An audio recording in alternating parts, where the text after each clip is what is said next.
Ramirez is in tonight's lineup. Let's take a look, see what we've got. This is the lineup. Francisco Lindor, followed by Oscar Mercado, Carlos Santana, Yasiel Puig, Jordan Luplow, Jose Ramirez in the 6th spot. Franmil Reyes is 7th, Roberto Perez 8th, and then Mike Freeman is batting 9th. That's a pretty imposing lineup when you look at it. If you knew what Ramirez was going to deliver. If you knew what he was going to give you. How important is Ramirez? Team wins versus losses. Games, 75 wins versus 51 losses when he's in the lineup. 288 batting average against 200. He hit 17 homers in wins and 3 homers in losses. How about that? And 67 and 8. Is that right? You know, somebody at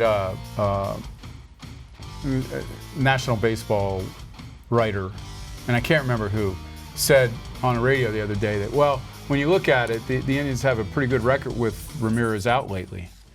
Well, look at who, you know, I'm not saying this is the only reason, but look at who they've been playing. Yeah, Detroit. I mean, but not every team went 17-1 against them, or 18, or whatever exactly, it is. But I'm just saying from a missing Jose Ramirez standpoint, that lineup could get exposed a lot easier against a good team than it could against the Detroit Tigers. Very true. So that's all. You can beat Detroit in a 3 or 4 game series. It would be tough to. It's tough to sweep anybody else. I think Jose Ramirez is a huge deal if he can swing the bat and get anywhere back close to what he was. Would you play? We had this discussion on radio today. The weekend series in Washington without a DH. Would you play Reyes in left field? I think I would. I would too. Yeah, I think I would. I mean, let's say 3 games, I don't know how many plays he'd be involved with in left field, but I know he'll get 14 to 16 at bats. Yeah, I mean, or get him out of there as soon as they take a lead. I remember thinking at one point that Carlos Santana in the outfield was a really bad idea. Yeah, he did it in the World Series. And they did it in a World Series. I would think that Terry Francona will take his chances and hope that, you know, nothing too chaotic happens out there. But they need his bat. And you get a 2-run lead, you can take him out. Sure. Let's take a look at the wild card standings right now in the American League. Can't get closer than this. Oakland with a 1.5 lead over Tampa Bay, and 2 games ahead of Cleveland. And last night, was I the only guy in Cleveland watching the Tampa Bay Rays play Boston? I turned it on when I saw on ESPN.com that they were down 4-0 early, right. and then by the 6-4. time, yeah, then it was 6-4. So, hey, they're a good team, and they're feeling just as desperate as the Indians are right now. So, how about this? Let's say the Indians win 4 games out of the remaining 6. That'll mean they won 96 games and wouldn't get to the playoffs.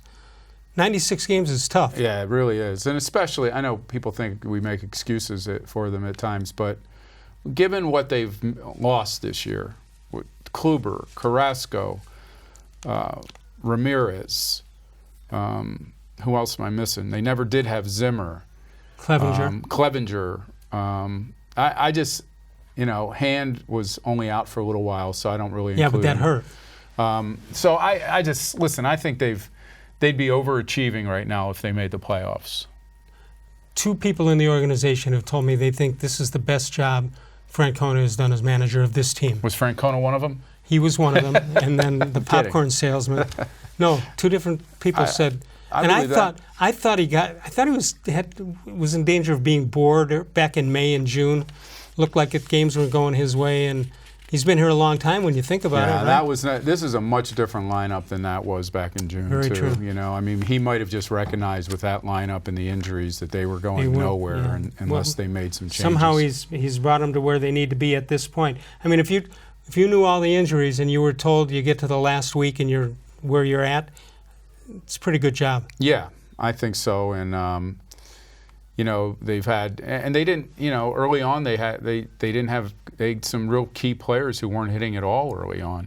No question about that. Kipnis is now out, and Kipnis, I know where people, you know, he's kind of become this punching bag a little bit in this town, but he was having a decent year, I thought. He was, and what is it, 8 years that he's been here? Mm-hmm.